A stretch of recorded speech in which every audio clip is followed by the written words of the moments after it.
Terus apalagi ya? Oh ya, sekarang kita screen capture dulu deh muka-mukanya. Terus nanti kirim ke grup ya. Ya, dipersilakan teman-teman. Mukanya dibuka dulu semua. Dennis kasih ini ya, kasih apa-apa ya? Dennis atau Laksmi nih? Denis, Pak. Dennis ya, oke.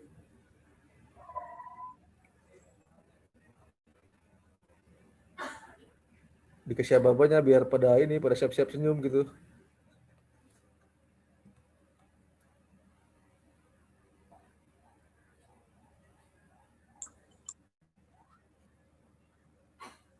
Oke, mulai ya. 1, 2, 3. Senyum dulu. Sekali lagi, page 1-nya. Oke. 1, 2, 3. Oke, udah. Sip. Oke, terima kasih. Nah, pada dasarnya untuk pertemuan kali ini tuh ada 3 bab ya. Kalau di buku tuh bab 10, 11, kalau di buku itu 9, 10, 11. Tapi kalau di slide yang di edisi 17 itu 10, 11, 12. Jadi mundur satu bab gitu ya. Untuk yang di buku e-book. Nah, secara umum untuk bab 9 kita ngomongin tentang fraud risk gitu ya. Jadi kita ngomongin tentang apa itu fraud, apa-apa aja yang terkait fraud, terus apa yang menyebabkan orang berlaku fraud gitu ya. Kemudian yang kedua, bab 10 di buku itu ngomongin tentang Joseph Framework yang dipakai oleh external auditor untuk mengakses risiko gitu ya. Risiko atas internal control gitu. Terus yang terakhir baru kita belajar terkait dengan bagaimana caranya kita menilai risiko pengendalian ya dari framework yang sudah kita pelajari di bab 10 gitu. Nah, karena materinya cukup berat dan cukup banyak juga, saya kira kita mulai dulu dengan slide ya. Silakan bisa dilihat di layar hashtagnya AKSK 4. Tapi ini belum dibersihin nih, terus ya. Jadi kelihatan dong pertanyaannya.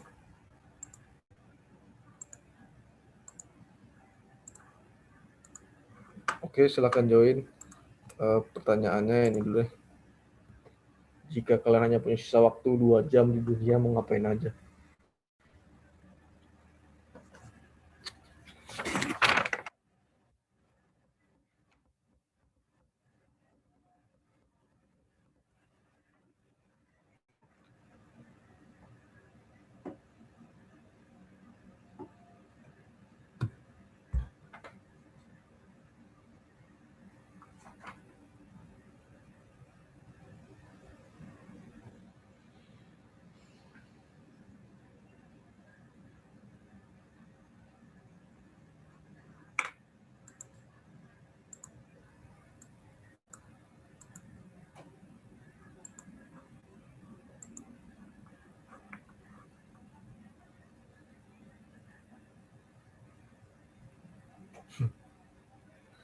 Tobat Pak, abisin sambil ngaji dan doa ibadah.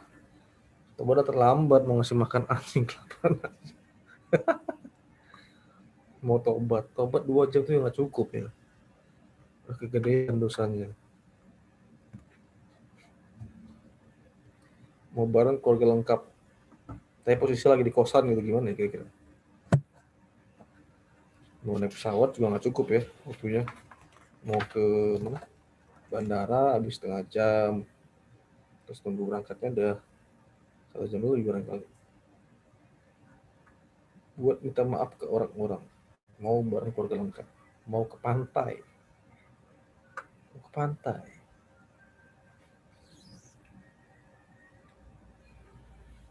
Taubatan nasuha. Makan Indomie goreng. Makan Indomie goreng sepuas-puasnya gitu ya. Semacam bucket list tuh.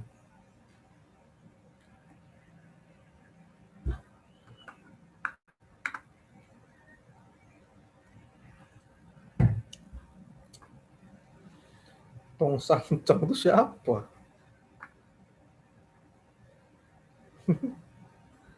Gali kuburan sendiri. Nikah. Nikah doang ya, kawinnya enggak.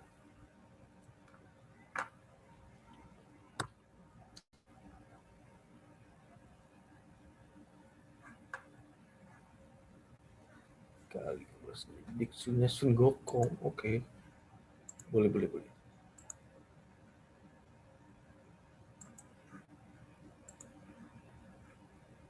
Nonton film romantis yang bikin nangis.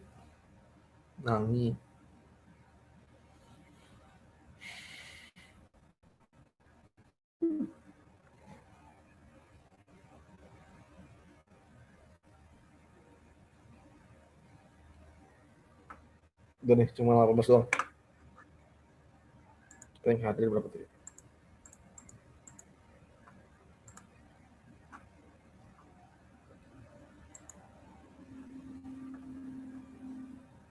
Oh ya, pas ya 29. Bacaan surah Ar-Rahman untuk wanita tercinta. Mau terbang, Pak.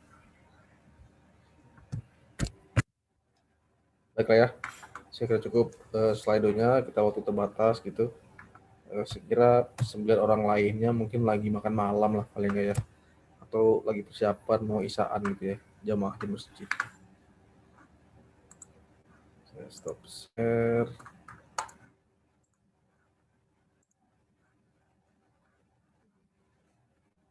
Mana slide-nya?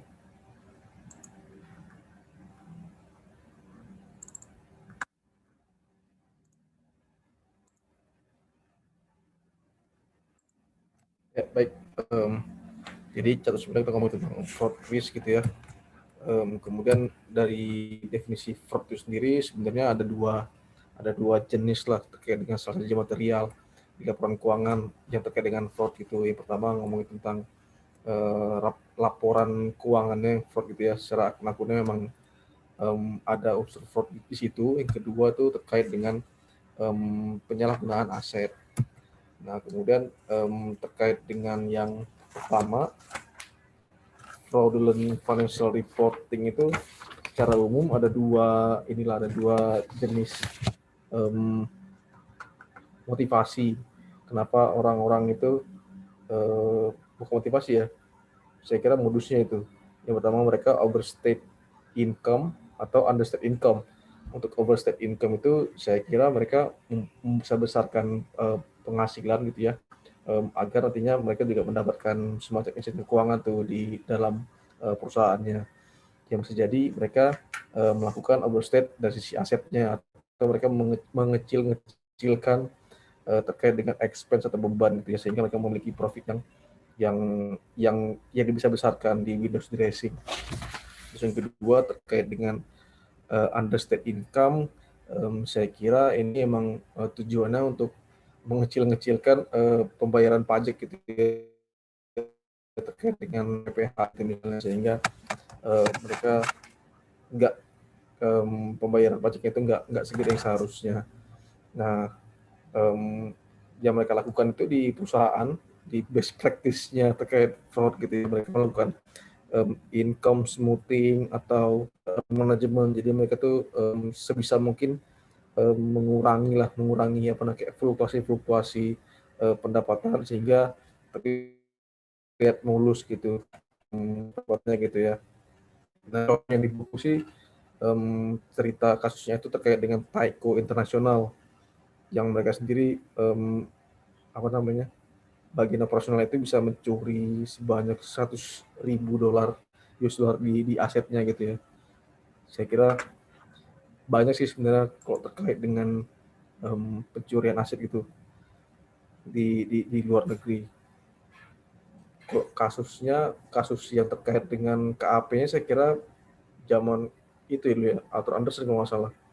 Yang mereka secara umumnya itu nggak mengungkap, jadi kayak ada resiko salah satu material terkait fraud yang nggak terungkap dalam laporan gitu ya, sehingga mereka itu secara profesi kayak melanggar kode etik profesionalnya gitu. Nah, akhirnya mereka keluar dari Big Four, kan dulu Big Five itu termasuk Arthur Andersen. Kemudian karena kasus itu mereka dikeluarkan dari istilah Big Five, jadi Big Four gitu untuk KAP yang besar. Terus yang kedua terkait dengan penyalahgunaan aset secara umum, yang terlibat itu adalah teman-teman di perusahaan yang di level operasional gitu ya, mereka yang sangat tahu lah pada intinya dari hari ke hari terkait dengan operasinya perusahaan, dan mereka yang tahu tuh di mana kelemahan internal kontrolnya perusahaan gitu, sehingga ya jadi mereka gampang aja gitu mau nyuruh barang gitu ya. Oh ya, nggak hanya nyuri sih, bisa juga penyalahgunaan aset lainnya. Tapi di sini yang digarisbawahi oleh buku itu ya terkait dengan pencurian aset. Nah, kalau misalnya nih, kalau nanti di kantor gitu ya, kita punya belanja ATK yang sifatnya itu habis pakai gitu ya, dan nggak mungkin dikontrol juga oleh teman-teman di biro umum atau perlengkapan terkait jumlah ATK-nya. Nah, kalian ngambil ATK itu kira-kira termasuk korupsi nggak? Atau termasuk fraud nggak kira-kira? Komentar dong. Ada yang mau komentar nggak? Atau ada yang ngeprint pakai kertas kantor, pakai printer kantor gitu, atau bolpen kantor diambil taruh di rumah gitu ya, itu kira-kira termasuk fraud nggak tuh? Fraud kecil-kecilan mungkin, Pak. Oh iya, fraud kecil-kecilan ya. Ya boleh lah ya. Ya itu saya kira itu bisa dikategorikan sebagai fraud juga ya. Karena kita punya dorongan secara finansial, nggak finansial juga. Kenapa kita butuh bolpen di rumah gitu ya? Mungkin karena kita malas beli aja di luar, terus kita ambil yang gratis di kantor. Saya kira itu ya bentuk fraud kecil-kecilan ya. Jadi biasakanlah dari sejak dini itu. Nanti kalau mau di kantor yang gitu-gitu dikurangi lah ya. Jangan sampai malu-maluin alma mater. Oh ya, ya. Saya men-skip kalau yang sifatnya itu ya let's discuss gitu. Nah ini tadi saya kan sebutkan adalah motivasi ya orang-orang kenapa dia berlaku fraud. Nah secara umum itu ada 3 ini nih, apa namanya komponennya, insentif atau pressure, kemudian opportunities, yang terakhir terkait dengan attitude. Nah untuk yang insentif, saya kira itu sebagian besar orang-orang itu berlaku fraud ya gara-gara ada insentif finansial yang menunggu di sana gitu ya. Ya insentif finansial. Yang kedua terkait dengan opportunity. Jadi tadi kan secara kasus memang banyak yang menyalahgunakan aset itu terkait dengan teman-teman di perusahaan di level operasional yang mereka tahu sangat detail terkait dengan day to day prosesnya perusahaan. Jadi tahu tuh kapan, bisa jadi tahu kapan CCTV itu mati gitu ya, atau tahu kapan orang-orang kantor tuh nggak rame. Jadi mereka lah yang tahu di mana kelemahan internal komponen perusahaan. Nah, itu terkait tuh yang nomor 2 terkait dengan opportunity gitu. Jadi ada kondisi-kondisi tertentu yang memberikan atau menyediakan kesempatan lah kepada si teman-teman level operasional ini untuk melakukan fraud gitu ya. Yang salah satunya dari kita di ICE internal controlnya lemah tuh mungkin nggak juga ya. Saya kira mungkin internal kontrolnya perusahaan itu sudah didesain sedemikian rupa, tapi kemudian mungkin penerapannya itu nggak konsisten gitu, nggak dipantau secara secara inilah secara secara ya konsisten ya, secara periodik itu tuh selalu sama, jadi nggak ada yang longgar, nggak ada yang ketat gitu, selalu konsisten ketat pemantauan internal kontrolnya gitu. Jadi tadi ya kayak CCTV yang memantau aset gitu misalnya, ya CCTV-nya selalu hidup 24 jam, jadi nggak hanya hidup di kala jam kantor doang gitu ya, atau bisa jadi ada beberapa jam yang mungkin mereka nggak aktif. Nah, di sisi lain juga mesti dipertimbangkan tuh internal control yang kayak CCTV ini. Jadi kan CCTV itu nggak menyorot semua ini, nggak menyorot semua sisi di dalam ruangan. Jadi ada blind spot yang mungkin juga bisa dipakai oleh teman-teman operasional ini untuk mengambil menyalahgunakan aset gitu ya. Nah, yang ketiga itu terkait dengan attitude dan rasionalisasi. Ini apa ya kira-kira ya? Oh, saya kira ini emang kayak lingkungan sih. Jadi ada semacam rasionalisasi. Jadi di kondisi di lingkungannya juga nggak benar gitu. Ketika tadi saya ngomongin tentang nggak pencurian dan pengutilan bolpen di kantor gitu. Ketika setiap orang melakukan hal yang sama, bisa jadi kan orang-orang di kantor itu juga yang lain pun terpengaruh gitu. Terus bisa ngasih alasan dia aja boleh ngambil, kenapa gua enggak gitu ya. Jadi kalau saya lihat memang kalau di pemerintahan itu masih ada unsur membenarkan yang biasa gitu ya, bukan membiasakan yang benar. Itu masih rame. Jadi saya kira nanti kalian ketika di kantor ya jangan sampai kalau misalnya kalau di lingkungan yang saya nggak bilang lingkungan buruk di sana ya. Saya ngasih tahunya ngasih nasihatnya kira-kira ketika kalian di lingkungan yang mungkin tak sesuai dengan idealisme kalian gitu ya. Ya jangan jangan jangan terpengaruh lah. Yang paling enggak kalian jangan terwarnai gitu. Kalian lah yang mewarnai lingkungan kalian gitu ya.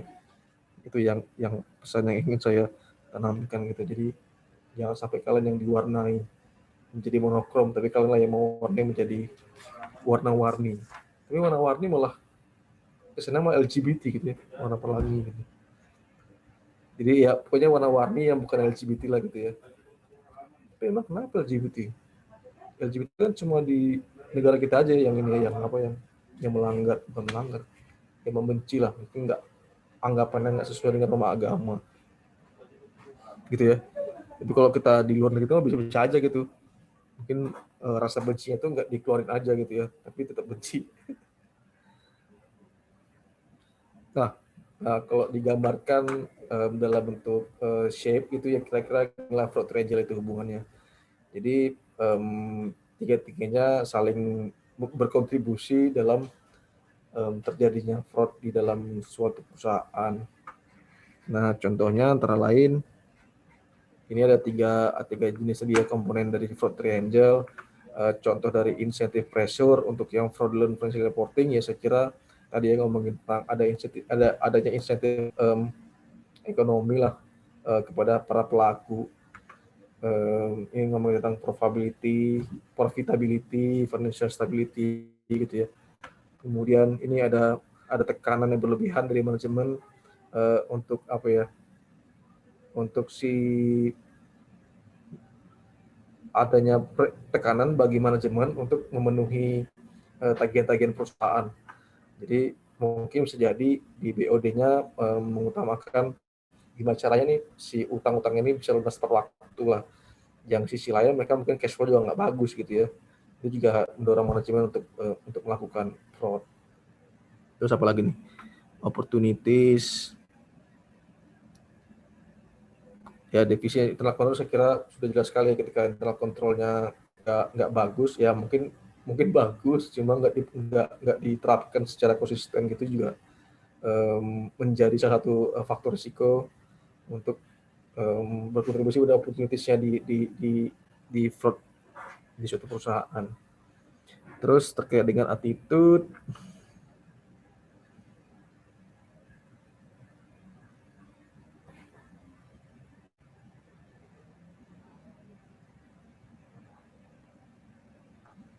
ya ini ya ada semacam kejadian-kejadian lampau yang mungkin ada kejadian terkait dengan fraud gitu ya di lingkungan perusahaan. Jadi bisa jadi si manajemen teman-teman yang di operasional itu beranggapan bahwa adanya kejadian lampau itu menjadi pemahaman mereka untuk melakukan hal yang sama gitu.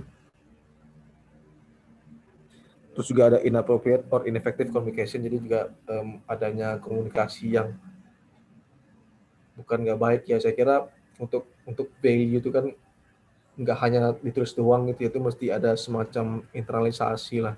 Kalau di Kemenku itu mungkin namanya internalisasi corporate value.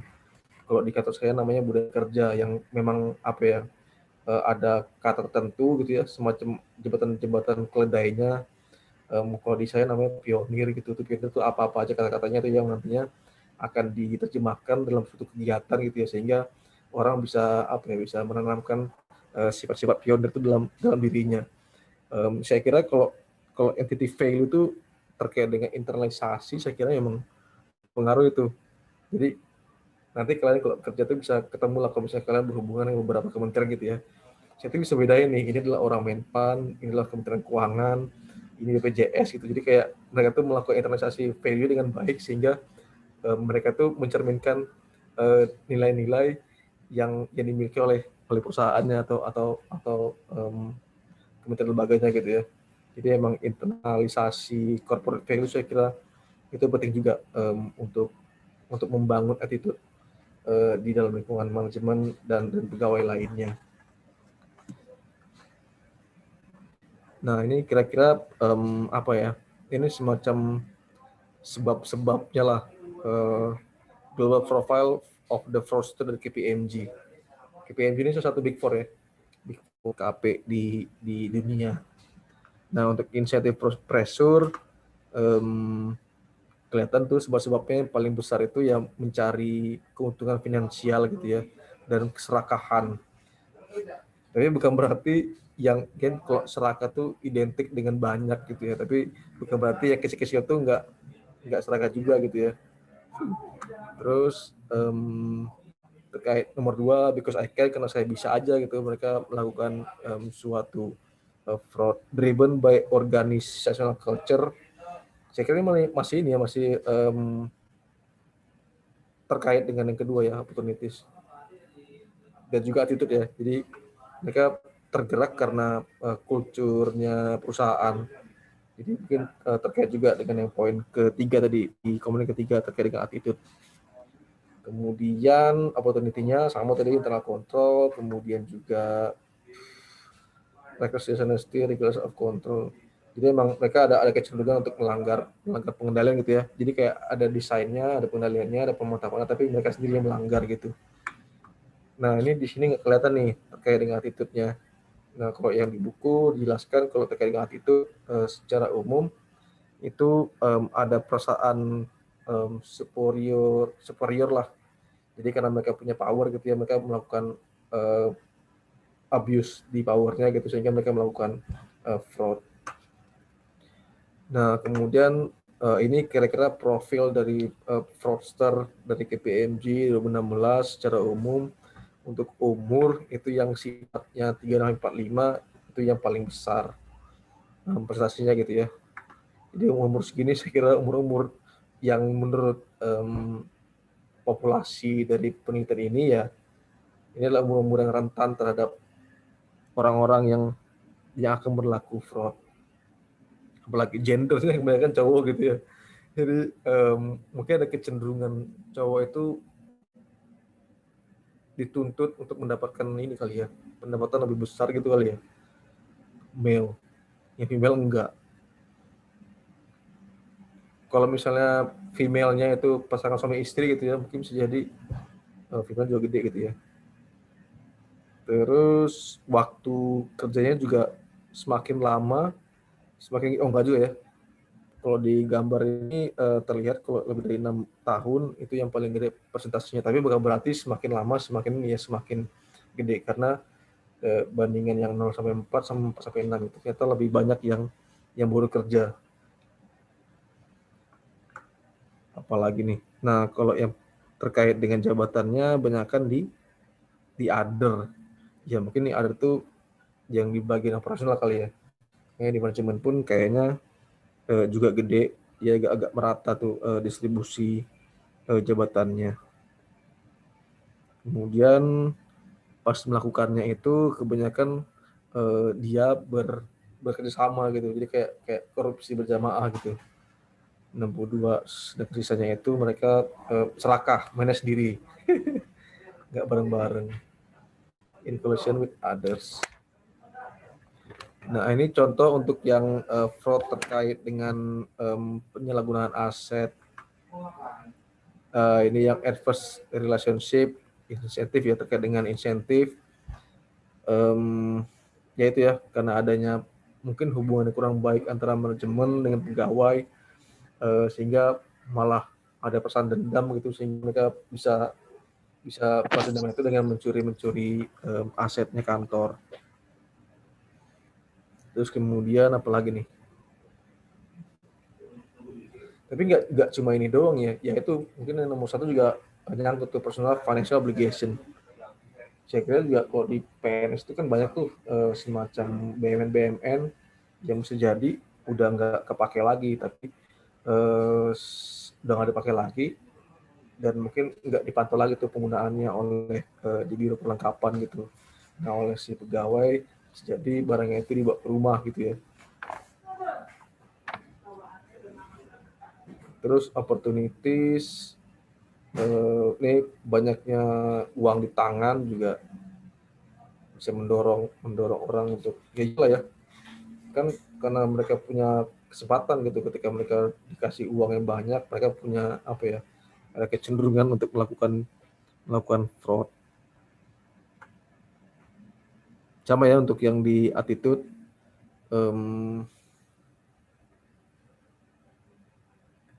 mereka tahu kalau ada internal control yang nggak baik tapi tetap dilaksanakan dan nggak melaporkan gitu.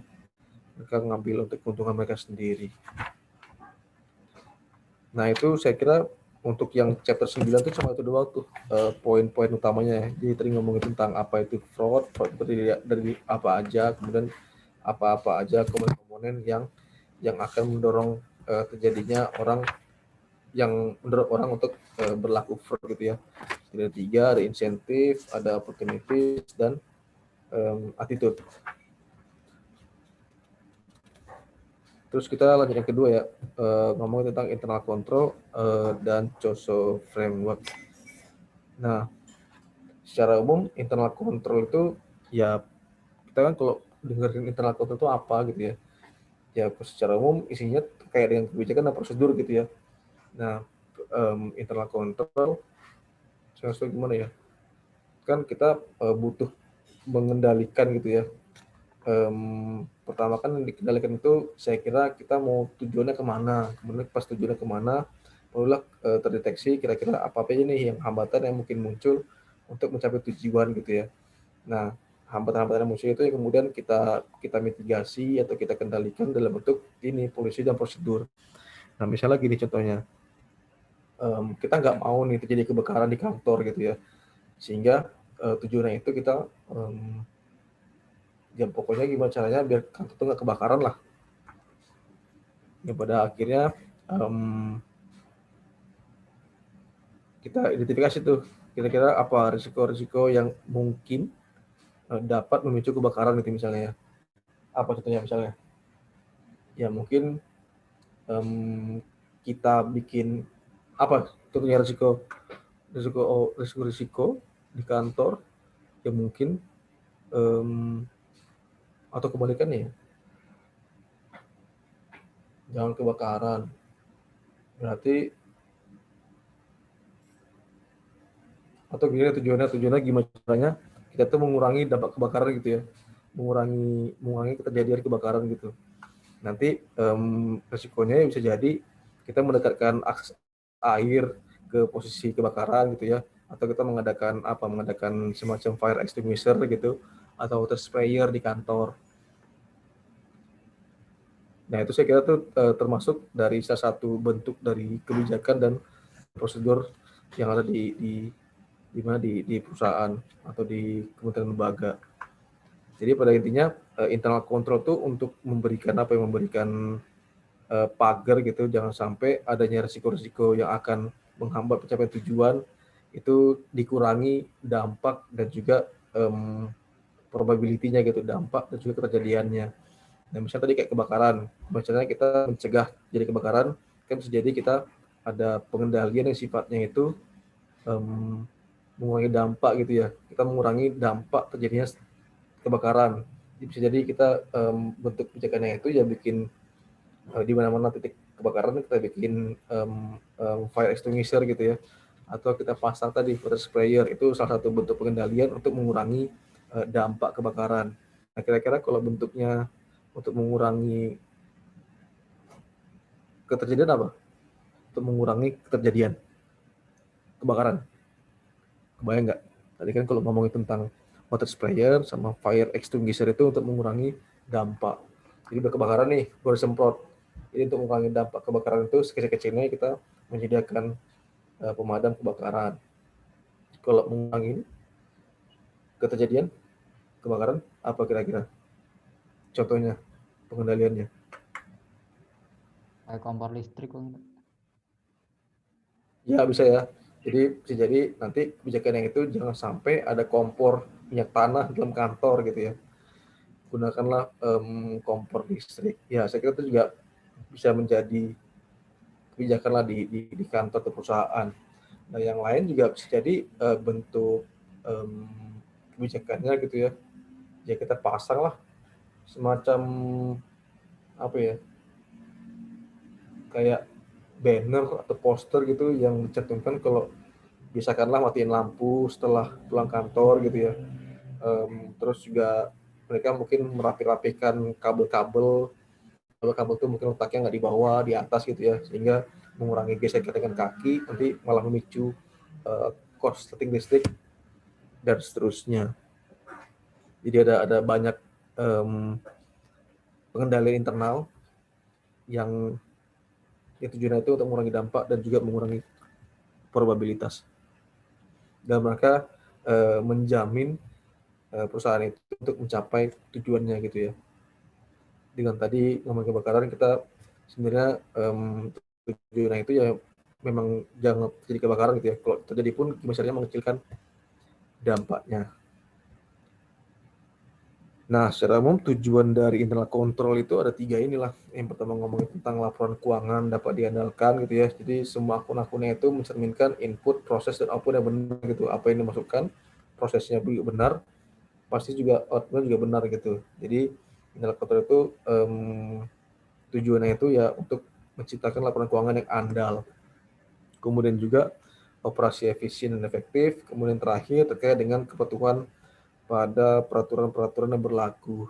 Untuk yang poin 2 saya kira sangat mempengaruhi pencapaian tujuan perusahaan gitu, semakin efisien, semakin efektif, berarti perusahaan juga terbantu dalam bisa jadi akselerasi pencapaian tujuan itu lebih cepat gitu, karena operasinya lebih efisien dan efektif. Nah, secara umum kita sudah bahas di awal-awal sekali, sebenarnya yang mendesain internal control itu bukan auditor gitu ya, tapi si manajemen lah yang punya kewajiban untuk mendesain atau membangun dan juga menerapkan dan memantau gitu ya terkait dengan internal control di perusahaan.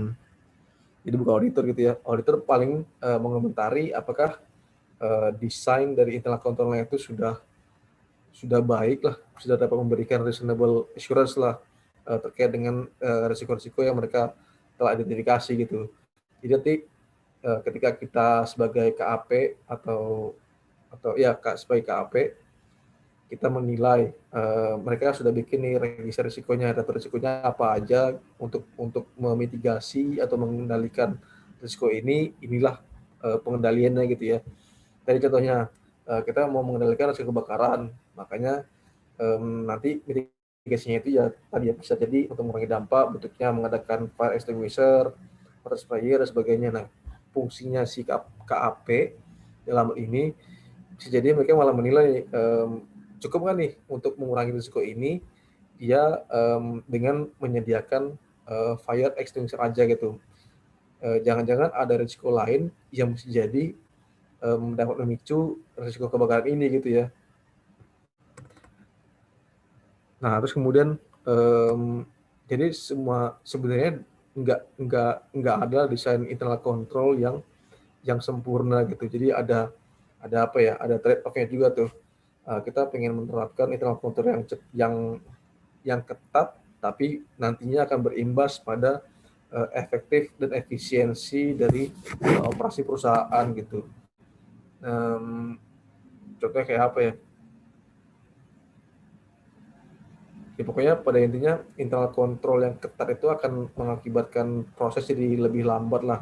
Makanya bisa jadi ya zaman-zaman dulu itu birokrasi ribet itu ya dimulainya itu kita ini menerapkan internal control yang ketat gitu, sehingga satu dokumen itu mesti melewati beberapa orang gitu yang memastikan bahwa yang dokumen akhirnya itu adalah dokumen yang paling ketat. Apa tuh? Ini dong. Ya, oke, siap. Makasih.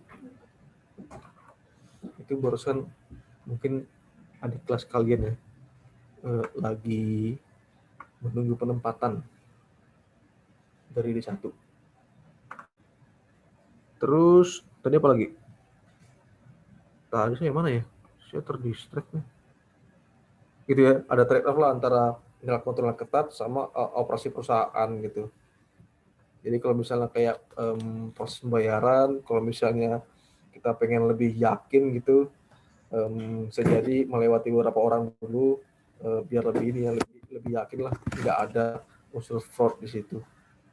Jadi ketika proses lebih panjang, karena internal control lebih ketat gitu ya, proses jadi lebih panjang. Nanti malah mengakibatkan proses yang nggak efisien dan efektif. Ini apa nih? Ini masih ini lah, masih manajemen responsibility lah ini ya. Jadi bagian dari manajemen letter gitu bahwa manajemen tuh yang bertanggung jawab untuk establish, untuk menetapkan, menerapkan dan juga memaintain gitu ya, memelihara kecukupan internal control di dalam laporan keuangan. Nah, kemudian di sisi lain juga dalam penyusunan laporan keuangan itu nantinya ketika si auditor masuk itu juga termasuk mengakses atau menilai effectiveness dari internal control gitu. Jadi ada kewajiban bagi si manajemen karena tahu nih dalam laporan dalam mengaudit laporan keuangan gitu si auditor tuh akan menilai kontrol ya dalam proses pengujian namanya test of control. Nah, karena tahu ada pengetesan ini, ada pengujian ini, makanya mereka tuh mesti menilai secara periodik terkait dengan keefektifan internal control yang mereka terapkan. Jadi ada dua, mereka itu wajib menerapkan dan memaintain, menjaga gitu ya. Dan juga mereka harus secara periodik menilai terkait dengan keefektifan internal control yang mereka terapkan gitu ya. Nah, jadi internal control yang udah terapkan tahun-tahun ini kan nggak efektif lagi di masa depan gitu ya, karena mungkin risikonya itu sudah berubah gitu. Risiko sudah berubah itu dalam artian karena belum tahu ya gimana cara menilai risiko ya. Kalau prakteknya itu menilai risiko tadi ya ada dua dimensi, ada dua gini lah. Satu yang ngomongin dampak gitu ya, satu yang ngomongin probability. Nah, jadi semakin sering dan semakin besar dampaknya, itu akan berakibat pada nilai risiko yang besar gitu. Nah, ketika di tahun lalu ada risiko kebakaran yang mungkin saat itu dinilai itu ada di sini gitu ya. Taruhlah nilainya sini 2 gitu, risiko kebakaran. Nah, di masa depan ini jangan-jangan risiko kebakaran tuh udah nggak 2 lagi gitu. Bisa jadi malah jadi 3 gitu ya. Gedenya risiko kebakaran itu bisa jadi dipicu taruhlah tahun ini dia kantornya itu karena kirinya kantor biasa gitu ya. Pas di masa depan ada pom bensin di sebelahnya gitu sehingga ketika ada kebakaran malah memicu kebakaran lainnya gitu ya, sehingga risiko kebakaran di kantor itu akan berdampak yang lebih luas. Nah, dalam hal ini kan pasti ada risiko kebakaran yang nilainya mungkin lebih besar gitu ya. Nah, itu makanya harus ada pemantauan secara berkala tuh untuk menilai risikonya. Kira-kira nilai risikonya kita nilai di awal ini masih relevan nggak di masa-masa berikutnya gitu ya. Makanya ada penilaian risiko. Nggak cuma risikonya doang, tapi juga bagaimana memitigasi terjadi risikonya itu gitu.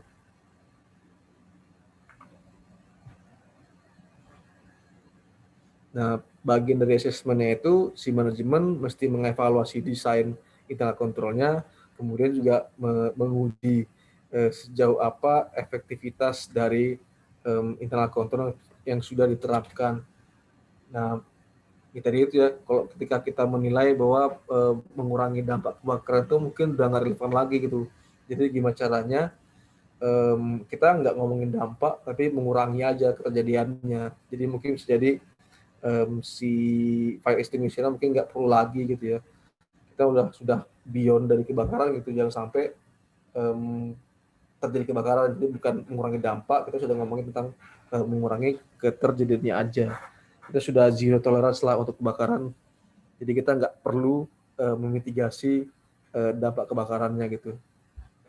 Jadi mesti dievaluasi desain dari internal control terkait dengan kebakarannya. Itu terkait juga dengan tujuan yang ada di manajemen.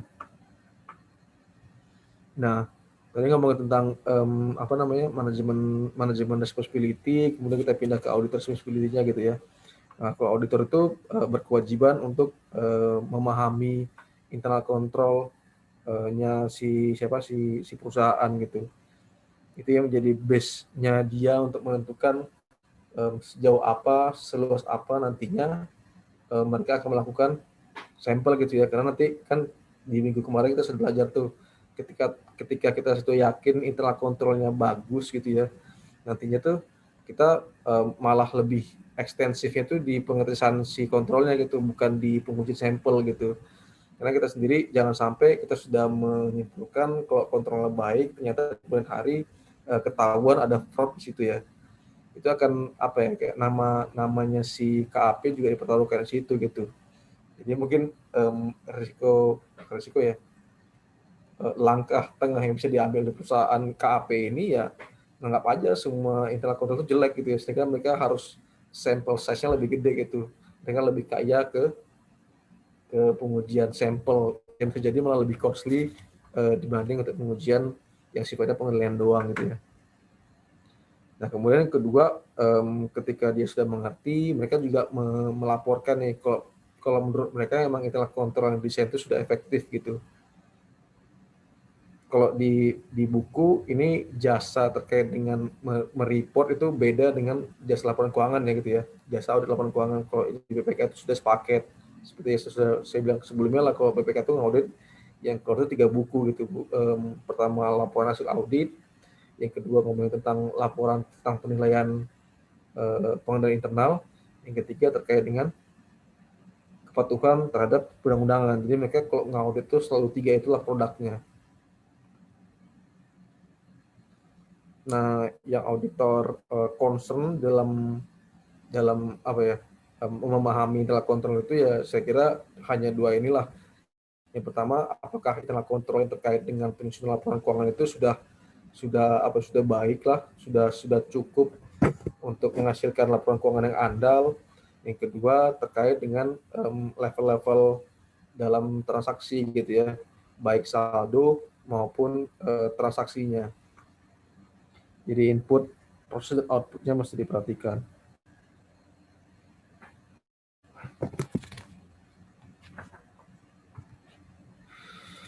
Let's discuss, kita lewatin aja ya.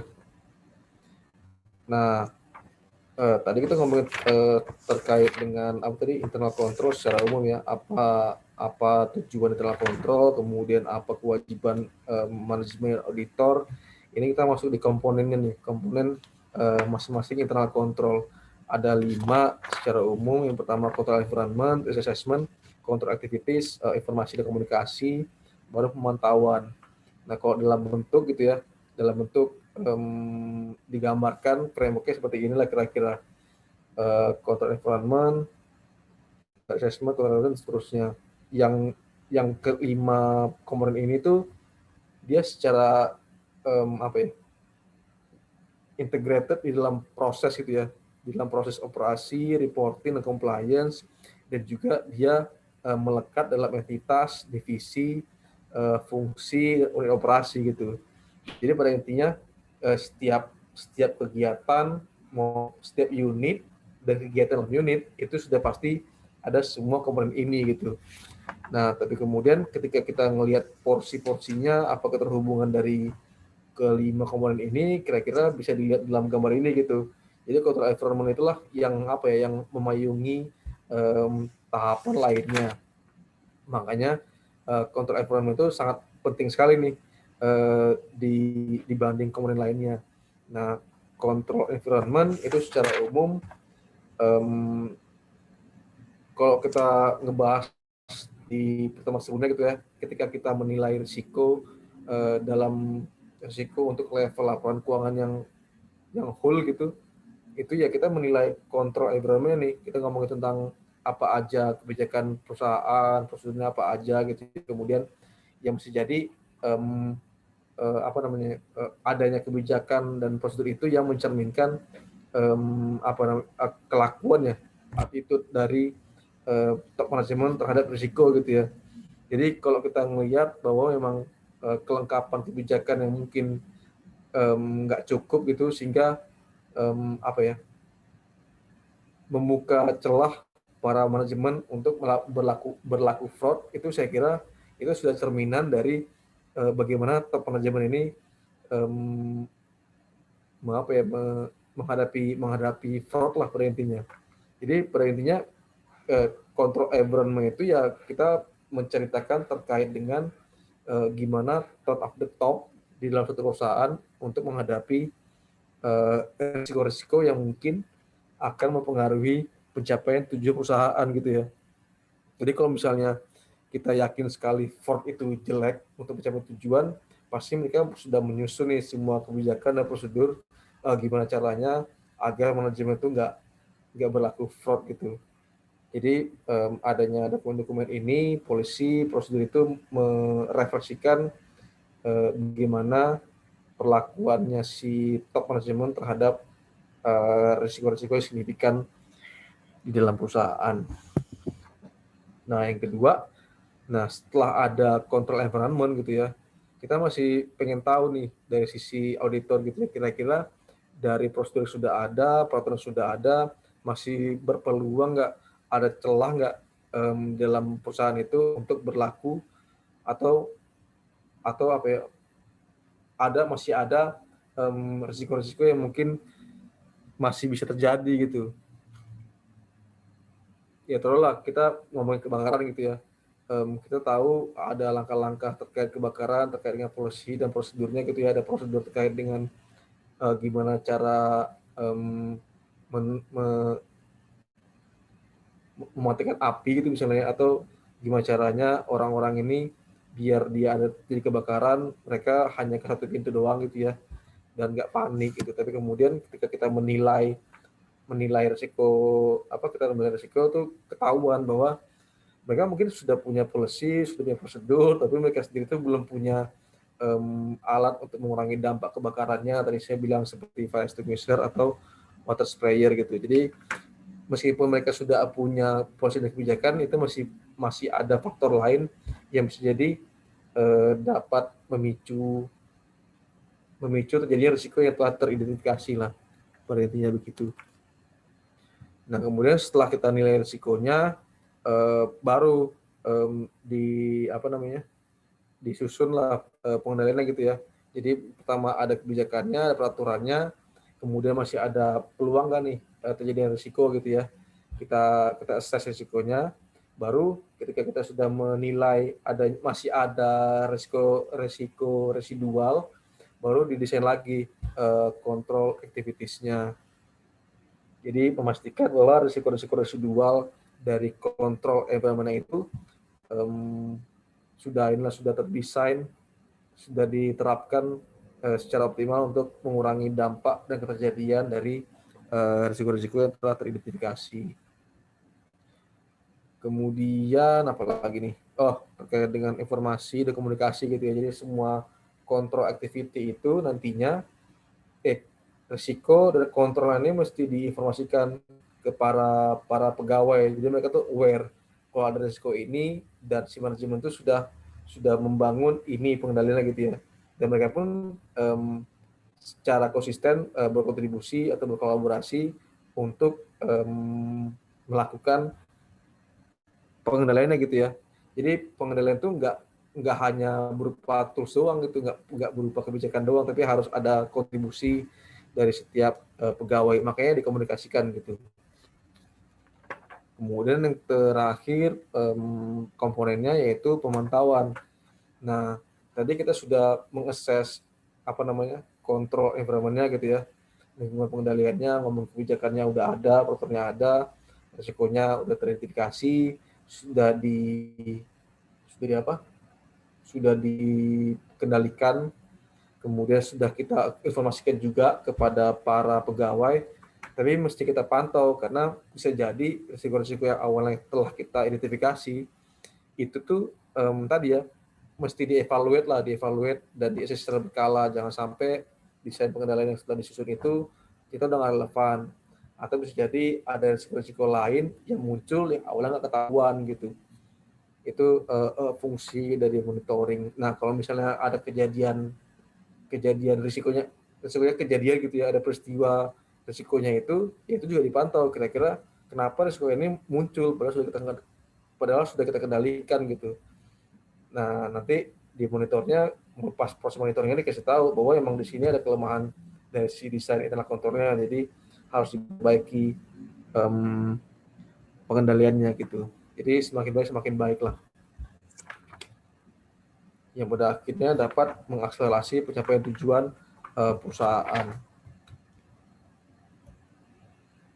Udah 7 menit lagi nih. Sudah. Ini ya, kita pas. Nah,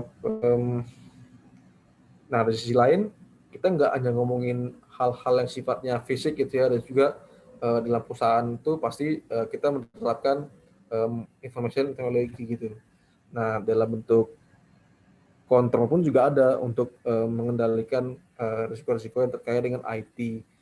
Nah, pengendaliannya itu ada dua macam, namanya general dan aplikasi.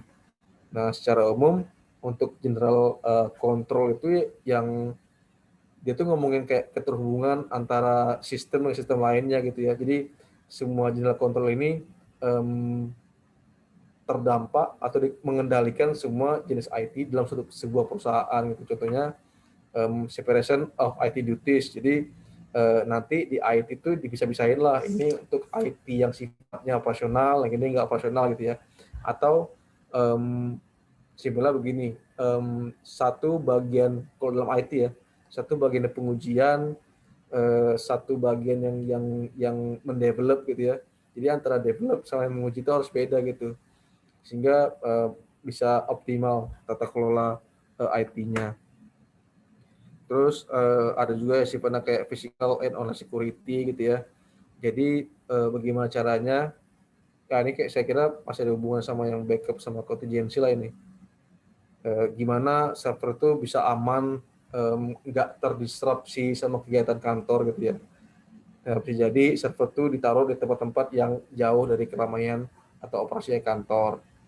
Nanti itu juga berhubungan sama contingency planning-nya perusahaan gitu ya. Jadi ketika misalnya nih ada kayak demo lah kayak awal Oktober kemarin gitu, dan server itu ada di kantor gitu atau dekat-dekat daerah demo. Nah itu kan sangat berisiko akan mengganggu operasi perusahaan ketika server ini rusak gitu. Nah saya kira contingency planning itu yang mungkin saat ini sudah banyak diterapkan oleh perusahaan yang mereka itu nyimpen server jauh dari keramaian gitu ya. Jadi selain ditempatkan jauh, dan si server ini juga secara fisik aman gitu. Mungkin dikasih pagar gitu, kasih gembok jadi aman. Online security pun juga diperhatikan. Jangan sampai firewall-nya gampang ditembus dan seterusnya.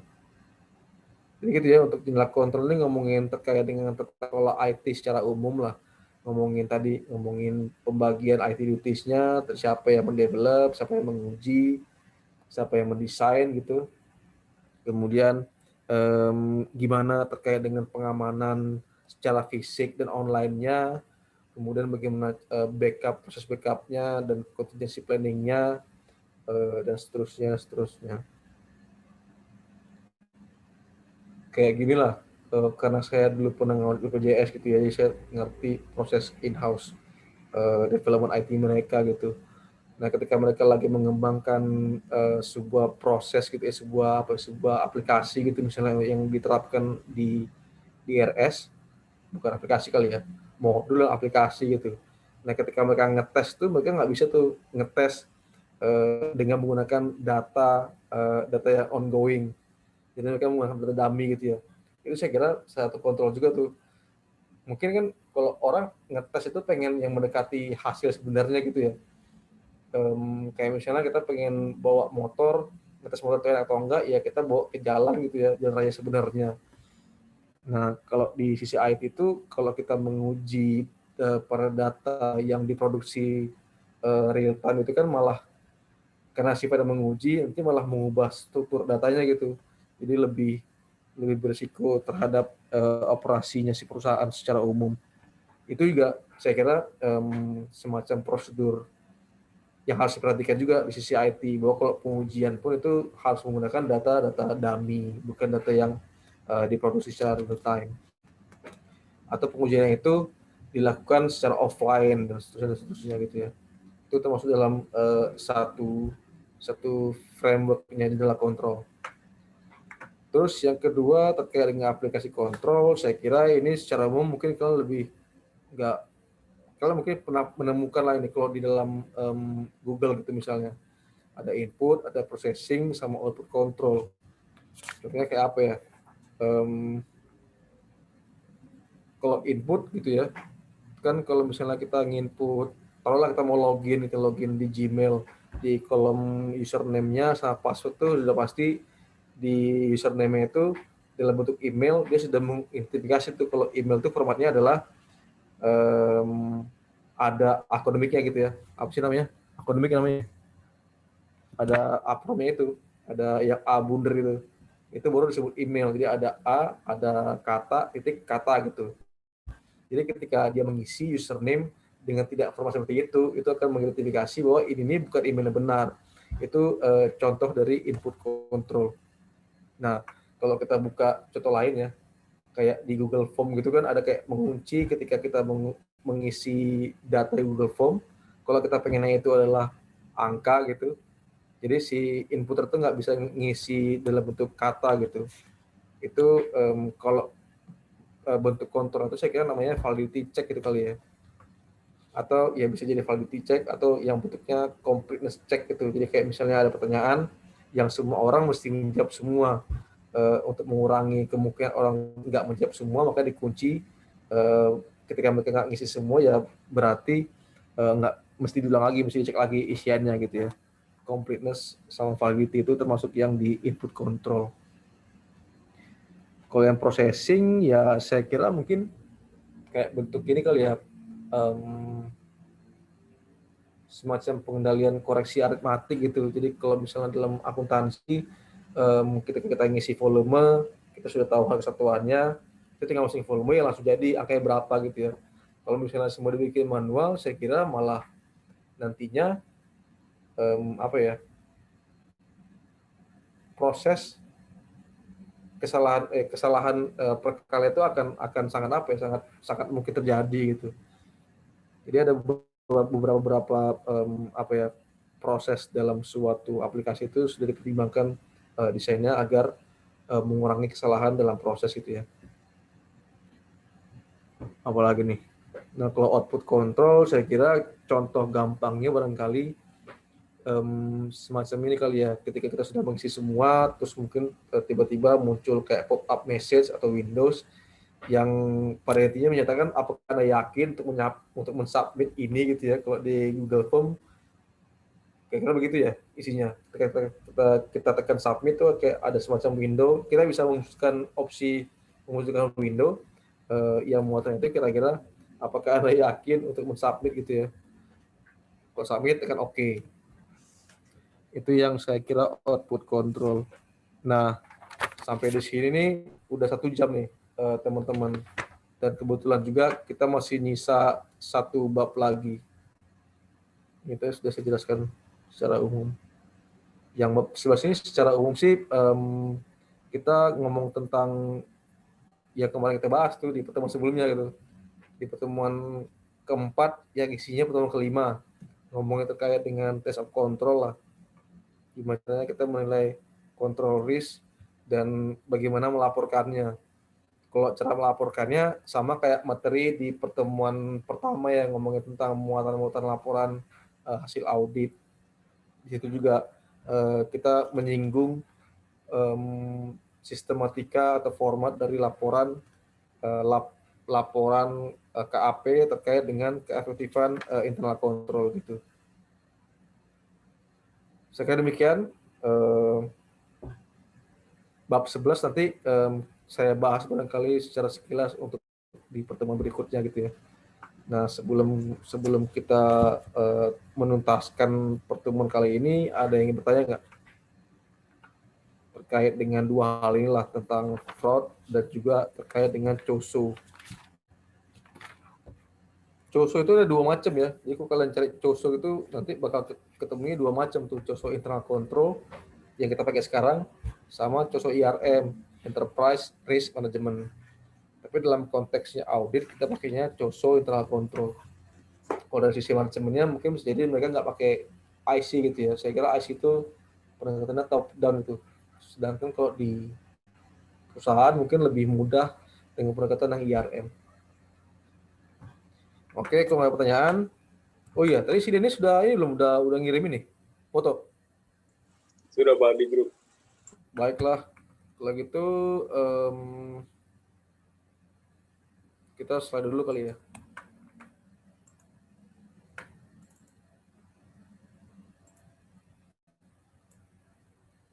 Stop.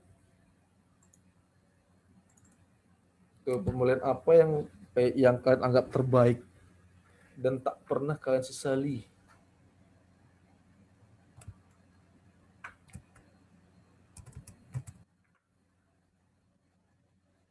Apa tuh kira-kira?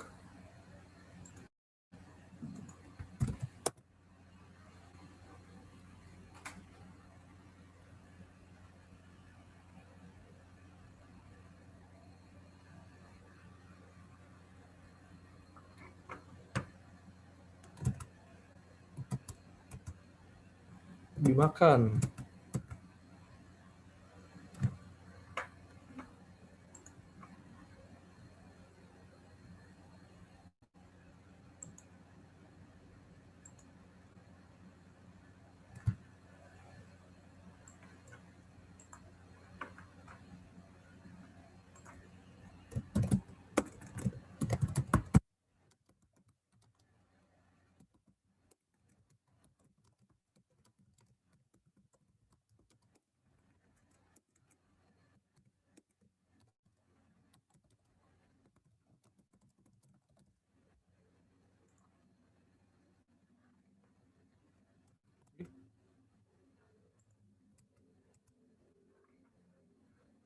Apa ini teman?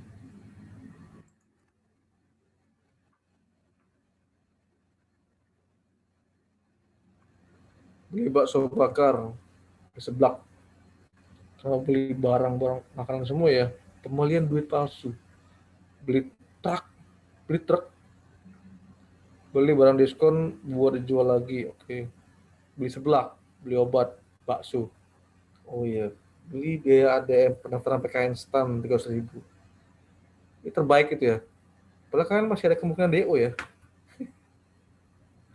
Itu sudah dianggap sebagai yang terbaik.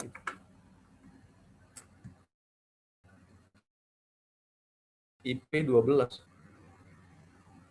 Maksudnya indeks prestasi 12. Blenger Burger ya, saya suka juga tuh Blenger Burger tuh. Pertama kali keluar tuh di Bitcoin. Terus habis itu ada beberapa muncul tapi saat itu emang value for money-nya yang terbaik itu ya Blenger Burger itu. Link diskon, Pak. Oh iya, diskonnya. Beli tiket DWP pasti Laksmi. Wah, berarti Laksmi ini sobat ini ya, sobat apa namanya? Sobat Senoparty.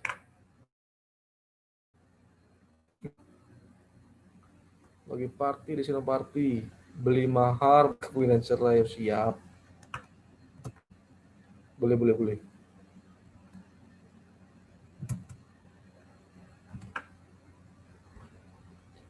Beli tiket konser,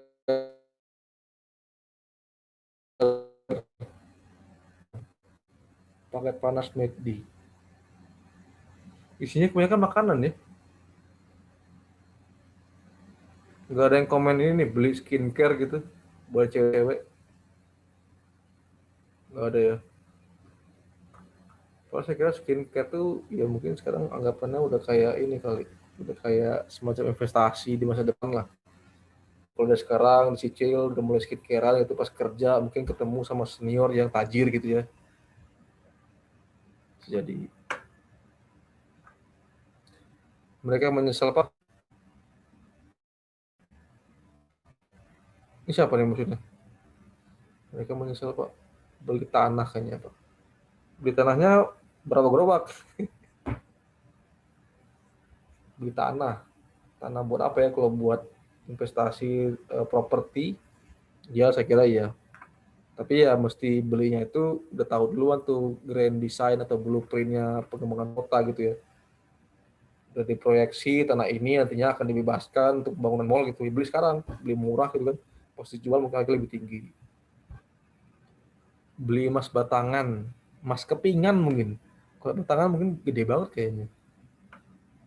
Beli franchise apa makanan ya. Beliin pacar tiket black, Mbak.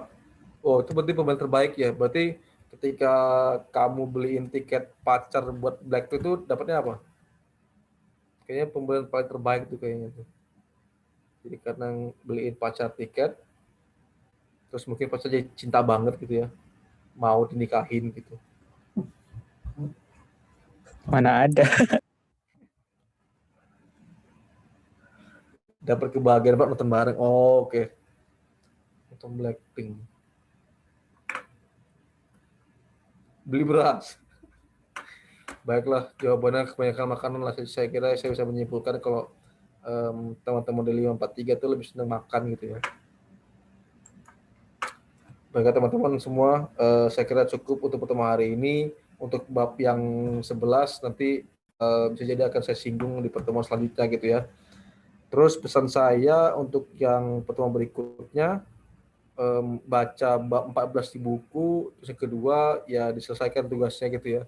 Khususnya yang sifatnya yang praktikum audit tuh. Saya khawatir sih, kalian nggak tahu cara ngisinya aja sebenarnya, ngisi tabel-tabelnya. Cara baca tabelnya seperti apa, terus hubungan dari sheet itu apa gitu. Saya lebih khawatir itu kalian nggak bisa ngisinya. Jadi kalau mau bertanya silakan aja di WhatsApp atau di Google Classroom lah, di postingan yang terkait dengan tugas ya. Jadi bisa dibaca semua orang lah pada intinya. Tapi saya terbuka kalau mau dihubungi kapan aja. Jadi kalian terbuka, boleh kepada menghubungi saya, tapi saya mungkin jawabnya nggak tepat waktu gitu ya. Dan mungkin bakal, iyalah pokoknya saya usaha selalu menjawab tepat waktu. Seperti begitu. Baiklah, kalau pertanyaan silakan di-post di Google Classroom. Sampai ketemu di hari Sabtu ya. Nanti kelompok yang beruntung setelah kita kuliah paparan lah hasilnya. Kalian boleh paparan dalam bentuk Excel, boleh. Kalian paparan dalam bentuk PPT juga boleh. Apa aja diperbolehkan. Baik, saya kira cukup. Assalamualaikum warahmatullahi wabarakatuh. Waalaikumsalam warahmatullahi Terima kasih, Pak. wabarakatuh. Makasih, Pak. Pak. Ya, Makasih, Pak. ya dipersilakan live.